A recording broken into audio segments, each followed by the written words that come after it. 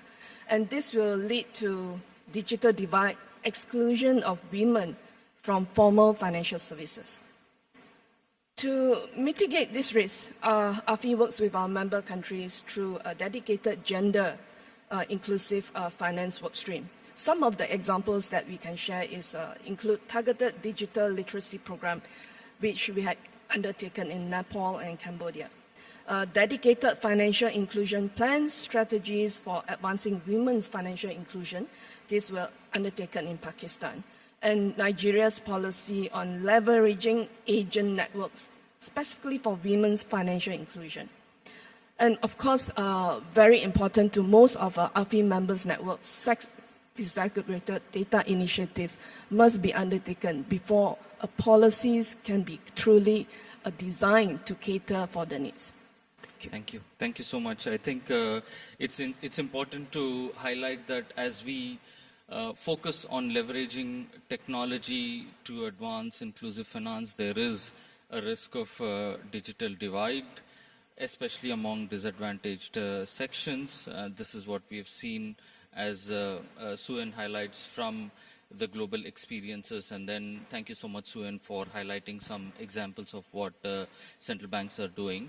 Now, I would like to invite DG from Lao PDR, if I may ask you, sir. You talked about the relatively slow progress in advancing financial inclusion in your country. The exclusion rates are persisting. What challenges are you seeing in your jurisdiction, sir, with respect to advancing inclusive finance? Thank you for your question. There are a significant challenge that we have encountered in advancing the inclusive finance, particularly in the rural and underserved area.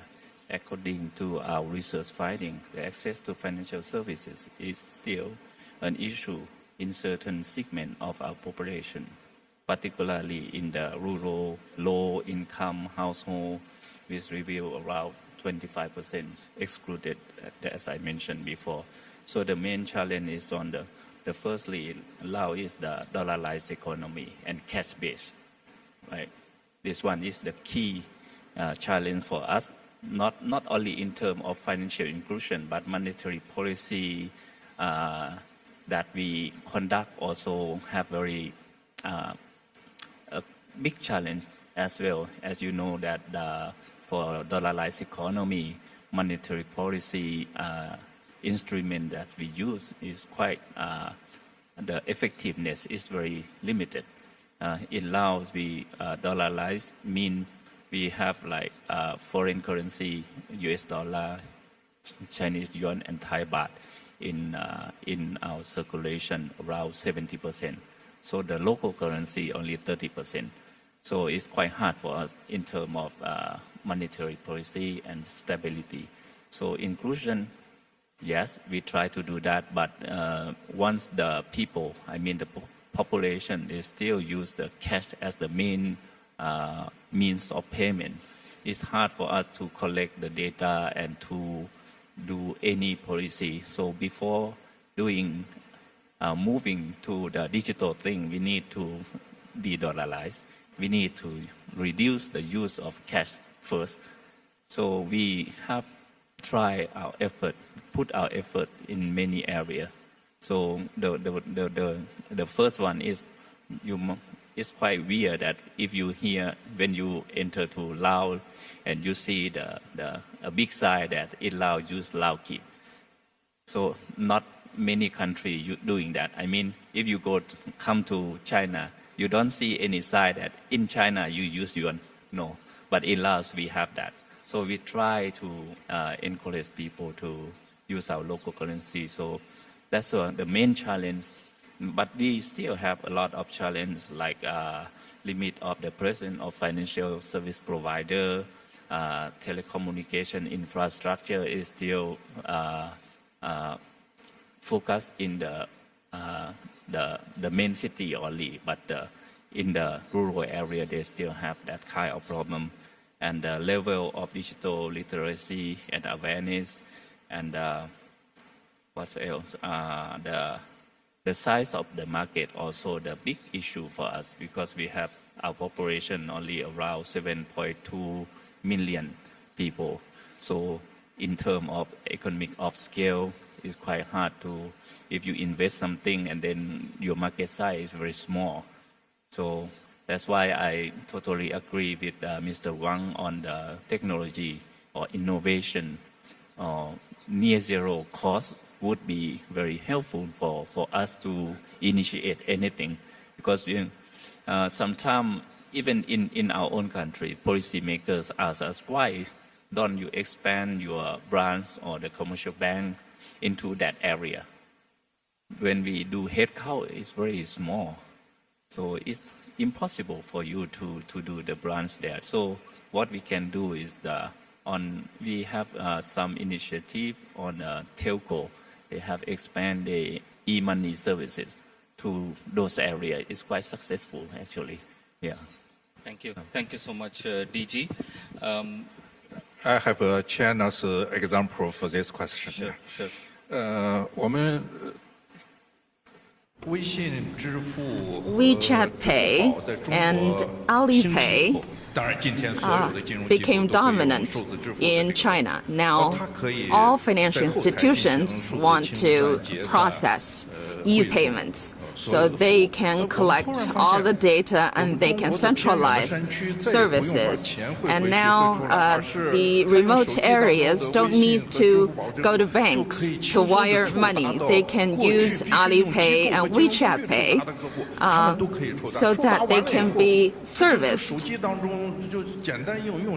And just with a few touches on their phone, they can complete these banking transactions. And we provide this service for free. So this would give full play to scaling law. And not just these digital platforms are providing these services. PDD actually used the same approach to reach low-income people. And also Temu is spreading all over the world. So PDD, I think, is an important contributor to especially reaching the end market users. So if these best practices can be adopted by the financial institutions, then we can achieve economy of scope. So this is just my Thank you so much for direct sharing the response experience of the digital platforms in China. Maybe I bring in Mr. Peng Lifeng from PBOC here. You talked about enabling usage, and specifically you referred about the credit markets, access to credit markets for the disadvantaged sections, like women, elderly, as well as to small businesses. So we would like to learn from you on various policies and regulations that PBOC has come up with to enable this access.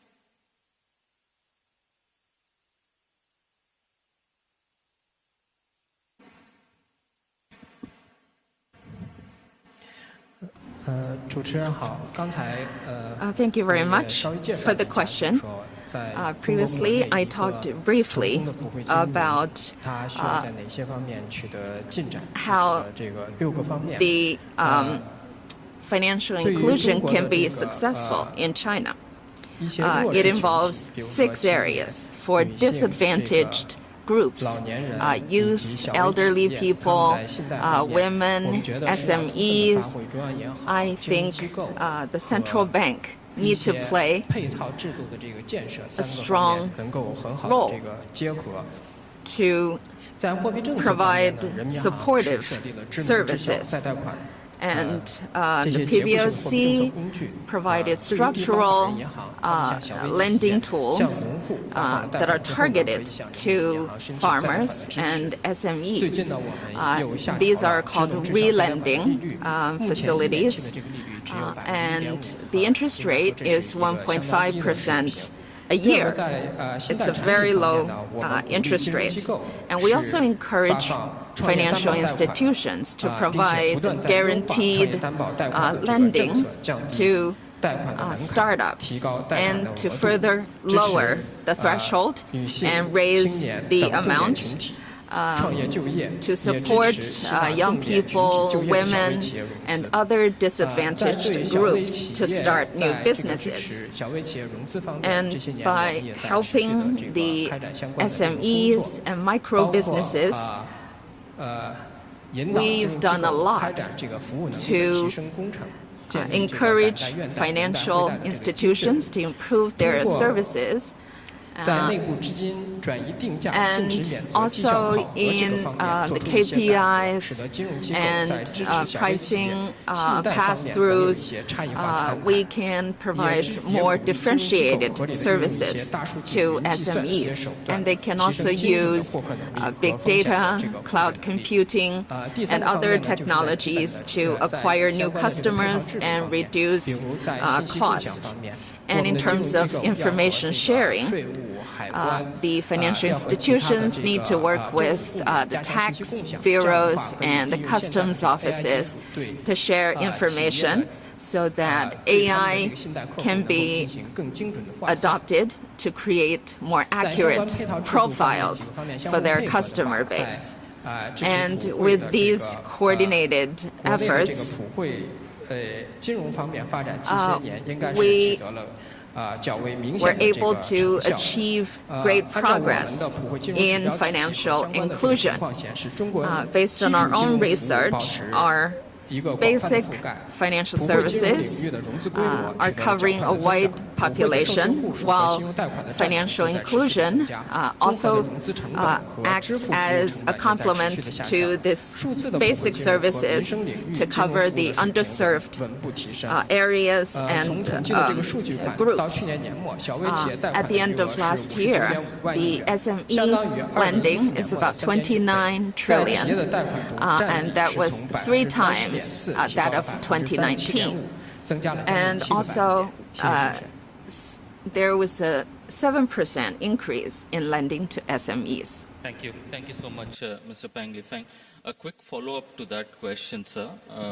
You also talked about the role of AI and digital platforms in enabling credit to SMEs. As a matter of fact, the other day we were at a digital bank which has more than 450 million users and customers of its payment platform, but it's also enabling access to finance to SMEs, I think more than 4 million SMEs, through their digital platform and AI-enabled tools. So my question to you, Mr. Peng Lifeng, is with this rapid and extensive growth that you just talked about, what safeguards has PBOC enabled, especially to ensure consumer protection and fair access to finance for small businesses as well as disadvantaged populations?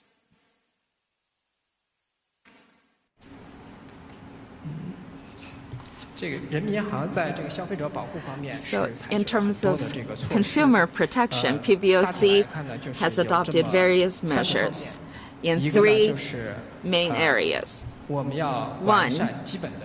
we need to further improve the consumer protection system. So we offer consumer protection, consumer education, and through coordinated efforts, we try to protect the rights of consumers. For example, there are lots of frauds, and so we leverage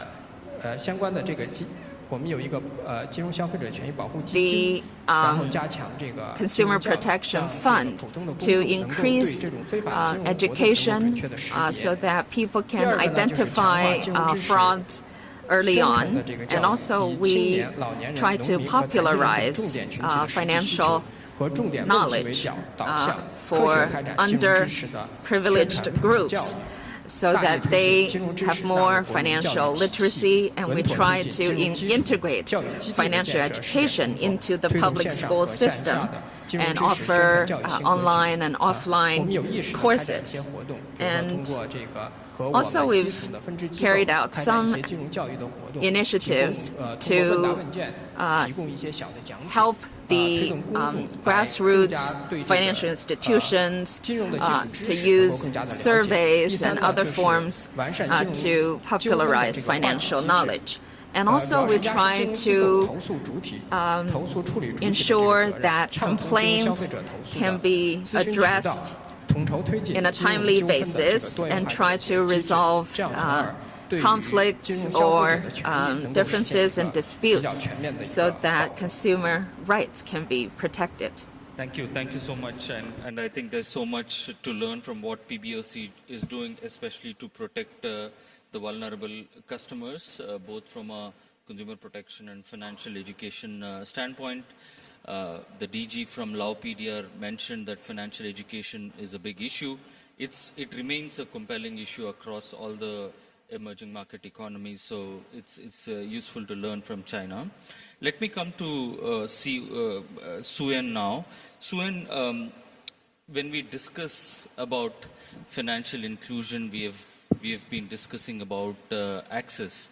Now, beyond access, we need to also look at usage and quality. and also on impact to the masses. What examples do we have from the work that AFI is doing on impact of the financial inclusion initiatives that many of the emerging market regulators are taking?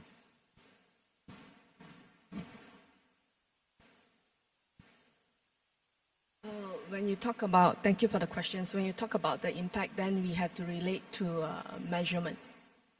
So the AFI members through the network adopted the global and measurable set of financial inclusion commitments by its members, and we call it the Maya Declaration. Through this, the network publicly commit to championing financial inclusion contribution to the 2030 Sustainable Development Agenda. As at September 2024, we have member institutions from 78 countries. Collectively, we made about more than 1,300 declaration targets covering all aspects of financial inclusion policy. This is a global approach towards measuring progress and impact on financial inclusion. To take this further, and we also look at how it impacts people's life. We also look at we have initiated country level studies and the review on the impact. Allow me to share one example. Just now, Mr. Chang talked about the digital platform through WeChat, Pinduoduo, and cross-border transactions, make so interesting. But when we look at it at the very traditional impact, we explore how just by the implementation of a QR payment, it transformed lives at the grassroots levels. One story we came across, it's not a story, it's actual, that we came across in Nepal, a woman selling flowers by the market, by roadside. Traditionally, it's all through cash with QR payment system. All her sales directly goes into her account. As compared into the past, she had cash. Unfortunately, her husband used up all the cash for alcohol. So it never ends. Day in, day out, she just went through the motion.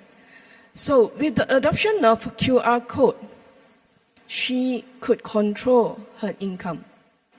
This shift empowered her not just financially, individually, but her entire household. Today, she's able to save and invest in her children's education. What seems like a simple digital transaction has given her greater control of her income and built financial resilience, which is very important.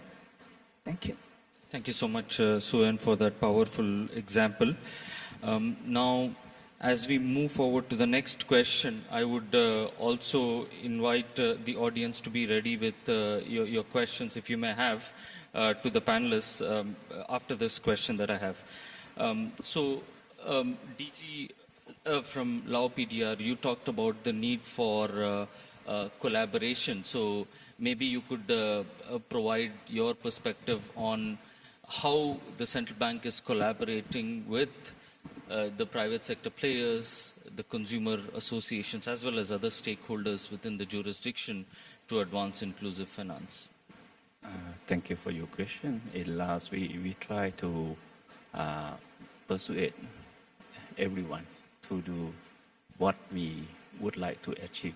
The first one is we share our vision, what we would like to achieve for clear role and the common goals that everyone need to know.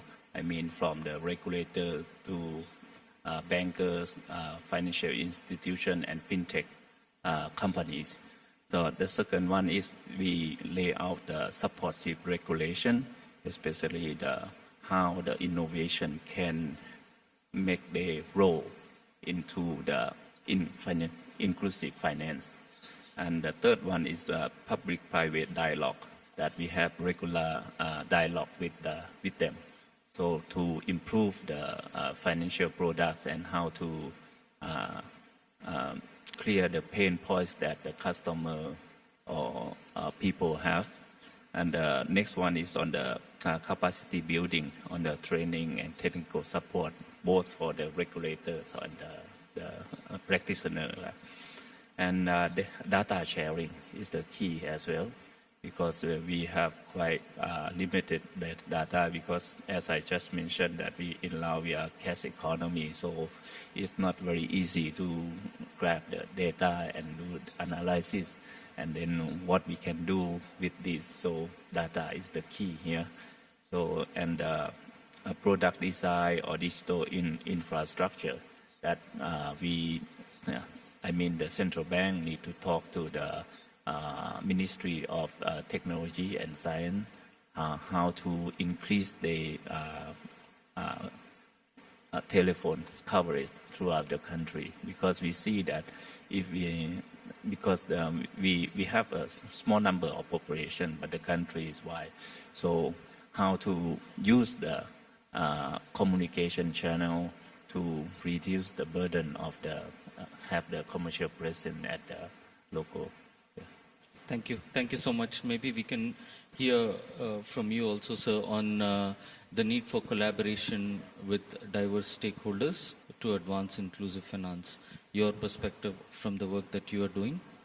You have the mic there.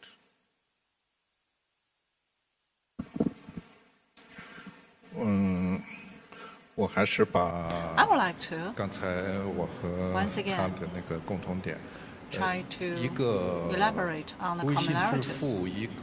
WeChat Pay and Alipay should be diversified.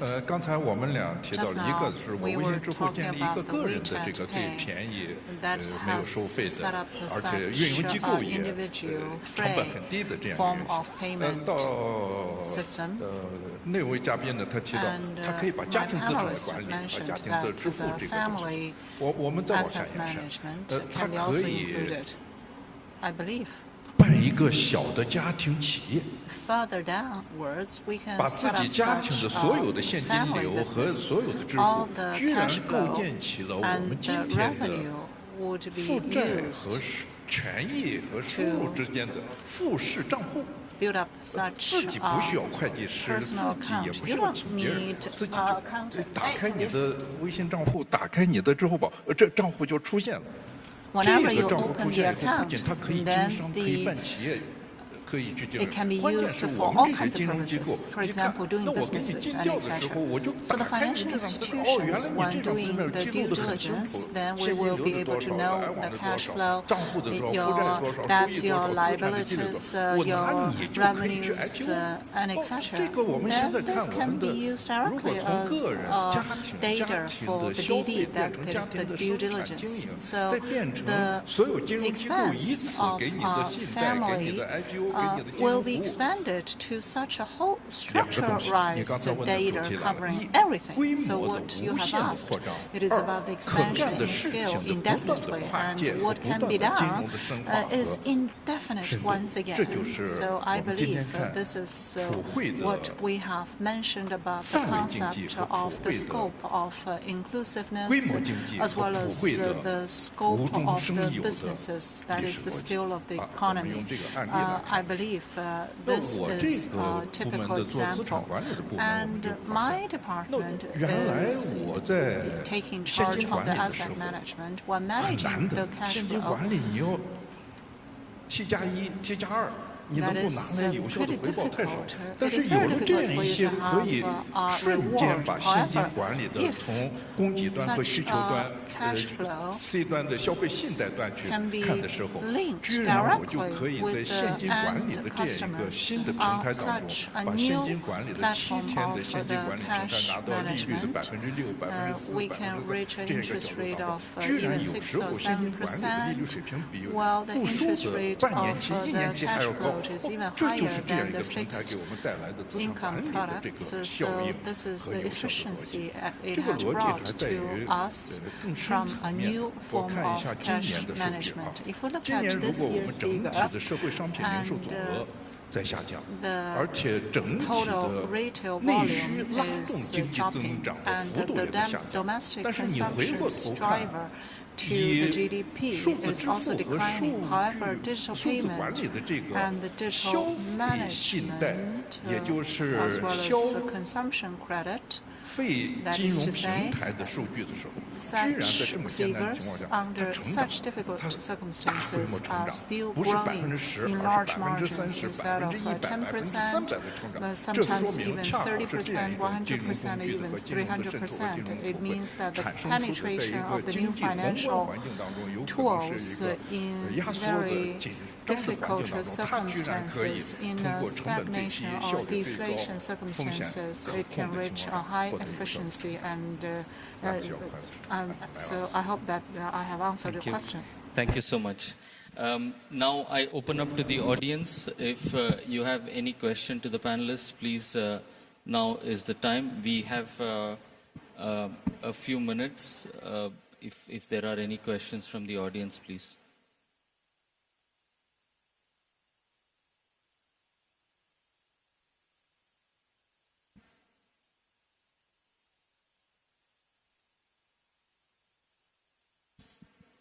I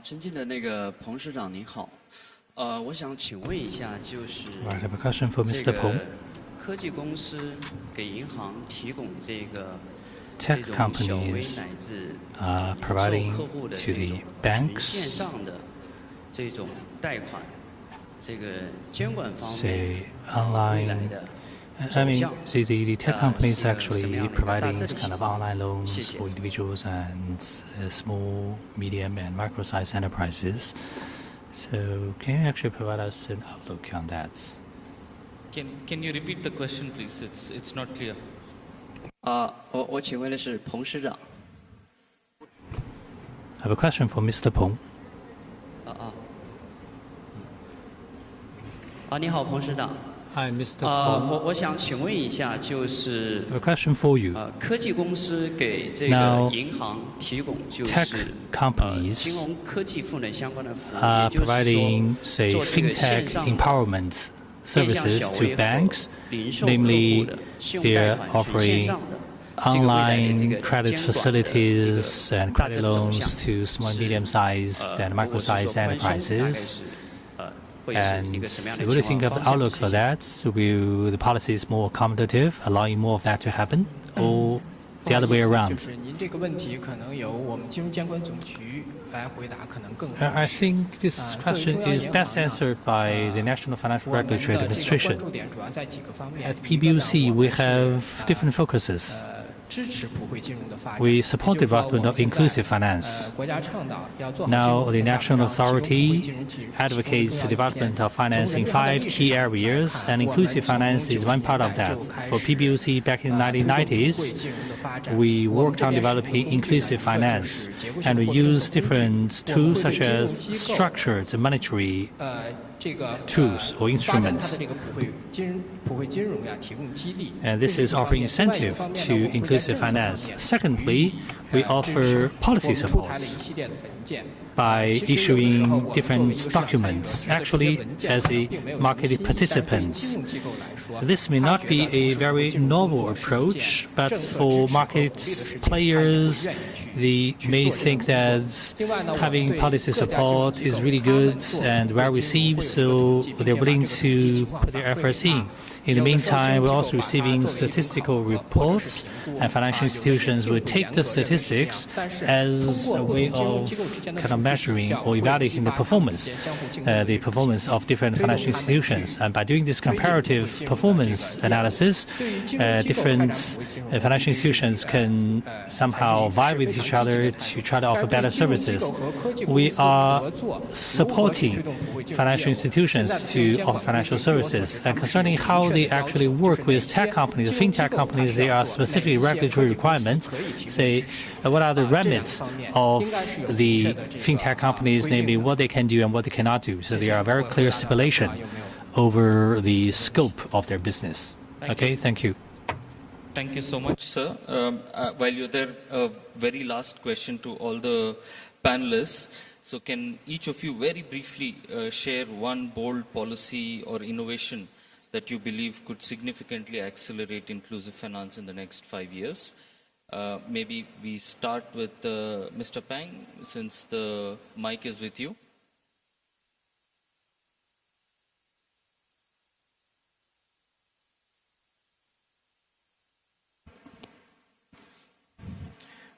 Well, as I just said,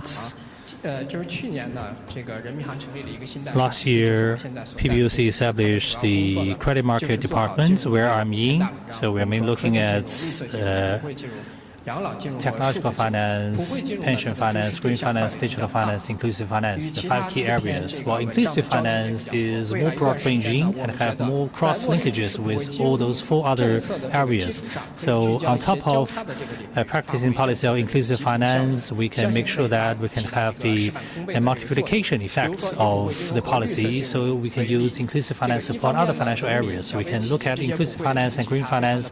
We have the small and medium-sized enterprises and farmers, and they are having a very large number, and we can look at the green transformation of inclusive finance for these people, for small and medium-sized enterprises and the rural population. And also, we're using inclusive finance against natural catastrophes, because these people are vulnerable to natural catastrophes, so that we can help them balance their income. For example, we have fruit farmers and other types of farmers. They can actually do trading in the, say, futures market for Apple, say, options or Apple futures to better balance the risk and stabilize their income. And also we have prediction finance. The elderly has been receiving a lot of inclusive financial support. PBOC recently made the decision of establishing a relending of 500 billion RMB to actually offer more financial support to the pension industry. So this is how inclusive finance is connected with pension finance. At the same time, for bank outlets, we are having more accessibility support. We are rectifying the current practice of not kind of receiving cash from elderly people. Now, young people can actually use mobile phones to do bank transfer online in a mobile way, but for many old people who think this is not trustworthy, they're still willing to go to bank counters, right, to make transactions. And also they try to pay in cash, but many financial institutions may no longer have this cash channel. They don't have changes for you. If you are actually paying in bulk, they just cannot give you the change, which is something we're now trying to correct. And PBOC is working on that as well. And in the next stage, we'll focus on a coordinated planning and efforts of the 5 main areas of finance to have an incentivizing policy environment, making sure that inclusive finance is going to be developed to a higher quality. Thank you. Maybe Suen, with the experience or the engagement that you're having with the regulators globally, what bold approaches, new approaches to engagement with regulators is AFI planning to advance inclusive finance for shared progress? Thank you, Gias. I will emphasize on the bold approaches here. I think from today's discussion, we noticed that financial inclusion is not just the regulator, not just the central banker's roles, yeah? And financial inclusion or exclusion matter does not limit to any corner, any region, any country.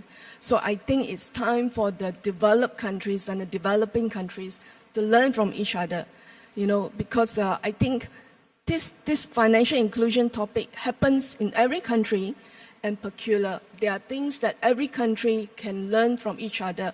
Of course, then you look at your domestic requirement and you cater it exclusively for your own use. The other stakeholder that one needs to approach is the private sector. I think moving forward, the private sector is a major stakeholder, especially in the digital world. So in the AFI network, we do encourage and we organize dialogue between developed and emerging countries. And also there's more demand to understand the private sector roles. The understanding between the private sectors and the policy makers allow them to come up with better policies to not just to encourage tools and systems in the market, but also emphasize on consumer protection. Thank you. Thank you so much. From DG Solisak, if you want to provide some update on the bold approaches that the central bank is planning to undertake. Yeah, thank you very much. I think I cannot agree more because they already mentioned about the bold policy. But for me, I think the first and foremost is on the digital, because we for financial inclusion, many countries have the same problem, and I mean developing country. The digital one that we need in my country is, for example, national ID. We need to make it digital to utilize it for KYC and KDD. Yeah, this one is the most painful point for us to do anything, because nowadays we have only 7.2 million, but only half of them have an ID. So how to move that? How to include them into the financial sector? ID is the key. And for the banking itself, I mean the open banking system need to be in place to reduce the cost of the newcomer. Like for bank, they already have their own core banking, right? For non-bank and fintech, when they come, they have to have a room to play. Yeah, thank you. Thank you, DG. Last word from Mr. Wang Zongmin. 我还是从监管沙盒这个词语来解释一下。 So I'll try to start from the perspective of the regulator. If you look at innovative financial services, a traditional large-sized financial institution surely have their remits and capabilities, but also we have private financial institutions and private technology service providers. They can offer the latest service frameworks and service systems. So regulators should allow everyone, every player to innovate so that they can expand their business in the financial sector so as to offer better services. So for regulators, we need to have a sandbox, right? Sandbox is offering broad-ranging approval instead of just having restrictions. So that's why I'm talking about that. Second of all, if I'm using big data analysis, monitoring to discover issues, what can we do following up on that issue? In the China's past practice of finance, we've located two dimensions of solution. First, this is innovative, this is proprietary, this is exclusive to you, yet at the same time you may also have competitors, so it cannot be exclusive, right? You have to allow this kind of competition with industry for the same product, thereby we're using antitrust approaches, making sure that innovation is better embedded in a competitive environment. Second is about the safety margin. In the past, during regulation, we say that if you're doing consumption finance, you can go for leverage, but your leverage is set at the ceiling of 3 times or 4 times. We try to put your leverage in a controllable dimension, otherwise it will be fully exaggerated and out of control. So we are allowing you access, but we're trying to properly control your conduct or behavior. And then when doing regulation, we can give you the largest opening, largest access. At the same time, we can offer you timely solution and timely correction. And then the normal type of innovation, financial services can really be growing from strength to strength in different corners of the world. Thank you so much. I think we all agree, although Mr. Wang Zongmin, with respect, you're the eldest amongst all the panelists, but you remain the most energetic of all the panelists today. Thank you so much for that.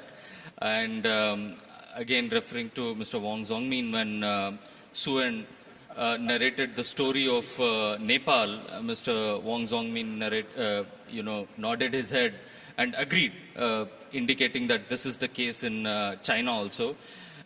Not only China, sir, this is the case with most of the AFI member countries. There was a recent IMF study carried out in China which said that digital financial inclusion helped reduce income gaps in various provinces within China. And this is especially for female-led households, female-led businesses actually. Again, validating the important role of technology in inclusive finance, advancing inclusive finance and shared progress. On that thought, let's close. Let's remember progress is only real when it's shared, and inclusive finance is one of the most important and powerful tools we have to make that happen. Thank you so much. A round of applause for the panelists, please, for this wonderful session. Thank you so much. And I hand over the floor to the MC. Thank you. 我们的直播环节到此结束，感谢线上嘉宾的观看。